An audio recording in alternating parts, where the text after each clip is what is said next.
ہمیں جوائن کیا اسار رانا صاحب نے، سینئر جرنلسٹ ہیں، پولیٹیکل انالسٹ ہیں، ہمارے ساتھ پروگرام میں ہیں۔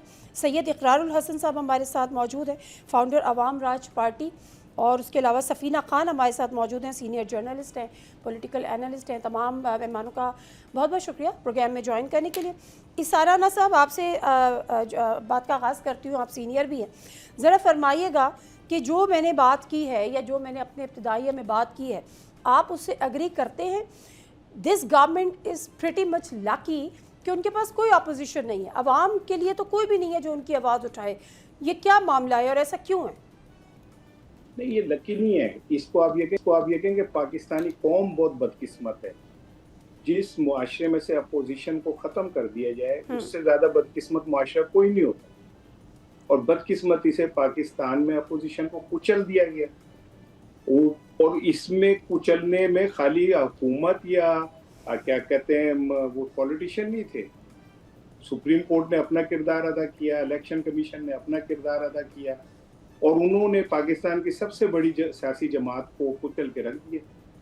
پھر باقیوں سے معافیاں منگوا لی گئی، کچھ کو سزائیں ہو گئی۔ لیکن اسار رانا صاحب، اپوزیشن، اسار رانا صاحب، بات یہ ہے کہ آپ پارلیمنٹ میں بیٹھے ہیں، آپ سینٹ میں بیٹھے ہیں، آپ نیشنل اسمبلی میں بیٹھے ہیں، ایک صوبے میں آپ کی حکومت ہے، آپ بیانات بھی دیتے ہیں، آپ جلسے بھی اپنے، چلو کم از کم اپنے صوبے کی حد تک آپ وہ بھی کر رہے ہیں، لیکن کہیں عوام کی بات تو اس میں ہمیں نظر نہیں آتی۔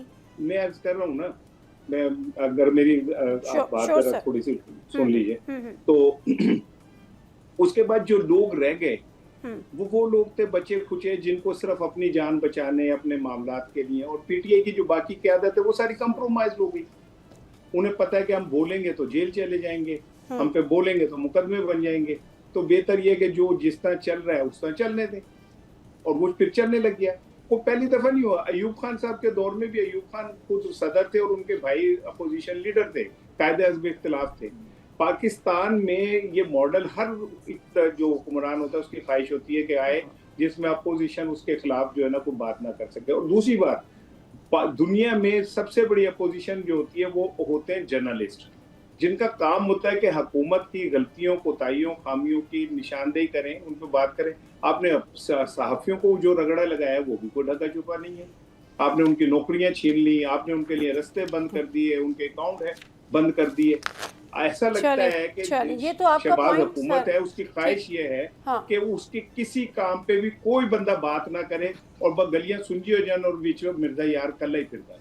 اچھا ٹھیک ہے، اچھا اقرار، اگر آپ مجھے اجازت دیں تو میں ذرا سفینہ سے پہلے بات کر لوں، کیونکہ وہ ہر بات پہ نو کی طرح گردن تو ہلا رہی ہیں، اور آپ پہ تو بڑی ایک چارج شیٹ ہے، تو ذرا آپ کو وقت بھی درکار ہوگا، تو ذرا میں جو اسار رانا صاحب نے بات کی ہے وہ سفینہ سے اس کا جواب لے لوں، پھر میں اقرار آپ کی طرف آتی ہوں۔ جی سفینہ، کیا آپ اس بات پہ، پہلے تو یہ بتائیں، اس بات پہ اگری کرتی ہیں کہ دیر از نو اپوزیشن، اور پھر اپوزیشن کو جو اسار رانا صاحب کہہ رہے ہیں کہ ڈیلیبریٹلی ختم کیا گیا، اس میں ان کا کوئی قصور نہیں ہے، they are all compromise, but compromised ہونا بھی تو ان کی اپنی ول ہے نا۔ نادیہ، فرسٹ آف آل السلام علیکم and thank you for having me on شو۔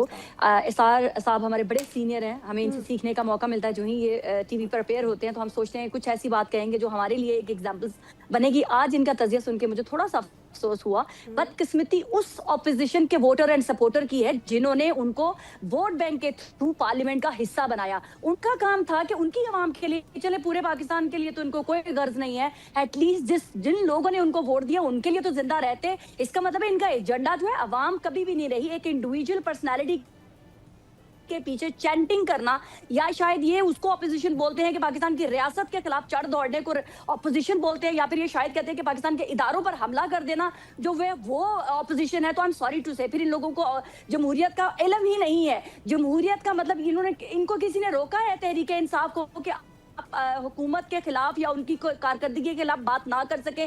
یہ اپنی کوتاہیاں، اپنی محرومیاں جو ہیں ان کے اندر ہیں، کیونکہ یہ نااہل اپوزیشن ہے۔ ان کو کسی نے نہیں روکا، روز اڈیالہ کے باہر پہنچ جاتے ہیں، کوئی جلسہ بھی کر لیتے ہیں، سوشل میڈیا ایکٹیویٹیز بھی کر لیتے ہیں، ٹک ٹاکس بھی بن جاتی ہیں، ہیلی کاپٹر کی رائڈ بھی ہو جاتی ہے، تب تو ان کو کوئی اسٹیبلشمنٹ نہیں ڈراتی، گرفتاریاں بھی ہو جاتی ہیں سفینہ، ان کو کوئی حکومت اڈیالہ کے بعد گن پوائنٹ پہ نہیں کہتا کہ سائڈ پہ ہو جائے۔ سفینہ، اڈیالہ کے بعد گرفتاریاں بھی ہو جاتی ہیں۔ نادیہ کس زمانے میں گرفتاریاں نہیں ہوئی؟ میرا تو بلیو ہے جو ڈر گیا وہ پھر وہ ہٹ جائے نا. بزدلوں کا کیا کام ہے عوام کی رائے کی، عوام کے لیے بولنے کی. نہیں وہی تو میں کہہ رہی ہوں نا کہ یہ کوئی ایکسکیوز نہیں ہے. اچھا یہ کوئی ایکسکیوز نہیں ہے، یہ بات ٹھیک ہے کہ جب آپ پاکستان کو جب آپ سیاست میں آ گئے، جب آپ پارلیمان کے اندر چلے گئے، جب آپ اپوزیشن بینچز پر بیٹھ گئے، تو پھر یا تو اگر آپ نہیں کر سکتے تو آپ گھر چلے جائیں، ادروائز یہ تمام میں آپ کو یہ تو وہی بات نادیہ، یہ وہی بات ہے نا کہ ہمیں ماریں گے تو ہم جمہوریت کیسے لائیں گے. ٹرو ہے. اچھا اقرار صاحب، اب آپ کا معاملہ یہ ہے کہ آپ نے بہت زبردست قسم کی جماعت بھی بنا لی ہے، جتنا میں اس کو سوشل میڈیا پر دیکھ رہی ہوں لوگ آپ کو جوائن بھی کر رہے ہیں. لیکن سب سے بڑا شکوہ ہم تو یہ اپوزیشن اور جو گورنمنٹ کا کر رہے ہیں وہ اپنی جگہ کر رہے ہیں، لیکن ظاہر ہے ابھی آپ کی جو ہے وہ نئی جماعت ہے تو ابھی آپ لوگ پارلیمان کا حصہ تو نہیں ہے. لیکن معاملہ یہ ہے کہ کوئی بھی جماعت جب بنتی ہے، ایون جب پی ٹی آئی بھی تھی، وہ حکومتوں کو کرٹیسائز کرتی ہے. ایسا لگتا یہ ہے کہ حکومت کو تو آپ ایک کوئی ایج ہے یا آئی ڈونٹ نو، آپ حکومت کو تو ایک سیف پیسج دے دیتے ہیں، لیکن جو آلریڈی مرے ہوئے ہیں آپ ان کو اور مزید مار رہے ہیں. یعنی آپ کی جو تمام تر تنقید ہے اس کا محور جو ہے وہ پی ٹی آئی ہے، بجائے اس کے کہ عوامی ایشوز پہ آپ بات کریں اور حکومت کے خلاف یا حکومت پر تنقید کریں. اقرار. اچھا پہلے تو نادیہ یہ تاثر درست نہیں ہے کہ ہم حکومت پر تنقید نہیں کرتے، چاہے مریم صاحبہ کا 11 ارب کا جہاز ہو، چاہے پیٹرول کی قیمتوں کا بڑھنا ہو، چاہے یہ سولر پالیسیز کے پیدر پہ وار ہوں پاکستان کی عوام کے اوپر، گیس کی بندش، اور ظاہر ہے لوڈ شیڈنگ حالیہ دنوں میں جو بھی عوامی مسائل ہیں ہم کوشش کرتے ہیں ان پر بات کرنے کی. لیکن آپ ہمارا نیریٹو اور نظریہ سمجھنے کی کوشش کیجئے. ہم سمجھتے ہیں کہ اس ملک میں 78 سال میں یہ اپوزیشن اور حکومت کا تو معاملہ رہا ہی نہیں.